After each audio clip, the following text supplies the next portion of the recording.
आग्रह पूर्वक, प्रार्थना पूर्वक नहा धो करके रसोई बनाओ, तुलसी का पत्र डालो, ठाकुर जी का भोग लगाओ, और थाली रख के भागाते हैं रसोई में।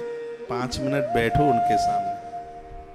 प्राय आप इतने जल्दी में होते हैं, खुद बना रहे हैं, खुद ही भोग लगा रहे हैं। बिटिया तो अंदर है कमरे में, बेटा उधर, वो मोबाइल में लगे हैं, वो सुनते नहीं है आपकी। आप ही बनाएंगे, फरकतनी की तरह नाचेंगे। आपको ही बनाना है, आपको ही भोग लगाना है। कोई रिश्तेदार आ गया तो आपको ही परोस करके जिमाना है। कोई सुनने वाला तो है नहीं उस घर में आप, क्योंकि आपने ऐसे भूतों को ही जन्म दे रखा है। तो वो भूता तो सुनते नहीं है, बिल्कुल पड़े रहेंगे। उनकी तो जोंटी थाली भी आपको ही उठानी होगी। ऐसे संस्कार मिल गए हैं उन्हें। बाथरूम में नहाएंगे, चाहे वो पति हो चाहे पुत्र हो, उनके अंडरवियर तक धोने आपको ही पड़ेंगे। मेरे महाराज जी कहते हैं, वो कहते हैं कि वह व्यक्ति बिल्कुल बढ़िया नहीं कर रहा है, अच्छा नहीं कर रहा है, जिसने अपनी नाभि के नीचे का वस्त्र अपनी मां से या अपनी पत्नी से धुलवाया है। वो ठीक नहीं है बिल्कुल। लेकिन वो बाथरूम में ही पड़े छोड़ाते हैं। एक नंबर के निकम्मा बन रहे हैं। इतना आलस्य है उन्हें, इतना प्रमाद है। ये बताओ उनको ये बातें, उन्हें मालूम नहीं है। ये भले ही पति के द्वारा ठोकाई पिटाई हो जाए, सहन कर लेना। इनका अंडरवियर मत धोना, ये मैं प्रार्थना कर रहा हूं, क्योंकि उसके पुण्य क्षीण होंगे इसमें। ये हमारे सदाचार में वर्णन है। ये हर ग्रंथ में सदाचार का वर्णन किया है।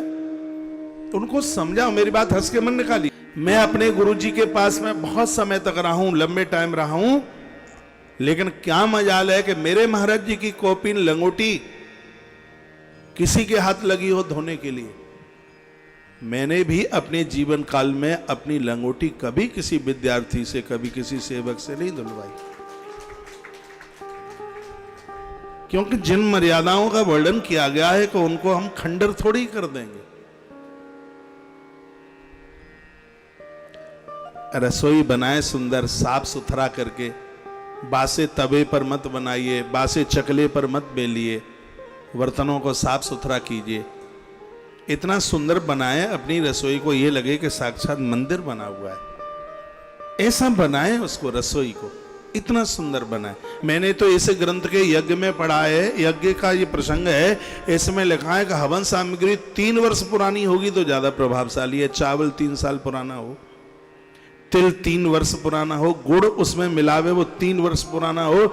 इसमें लिखा है घी 12 साल पुराना हो। इसमें लिखा है कि 12 वर्ष पुराना यदि घृत है, चाहे जितना भी बीमार कोई व्यक्ति हो, घी उसको खड़ा कर देगा।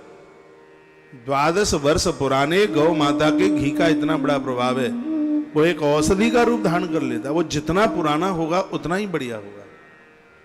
12 वर्ष पुराना, गर्भ में संतान है और ऐसा घृत यदि किसी नारी को मिल जावे, होने वाली संतान विलक्षण होगी, नारी सुरक्षित होगी, उसकी छाती में दूध की कमी नहीं हो सकती। उसको ऐसे तमाम संतान को जन्म देने के बाद नारी को रोग लग जाते हैं, ऐसे कोई भी रोग उसको छू नहीं सकते। ये पुरातन घी का इतना बड़ा प्रभाव है।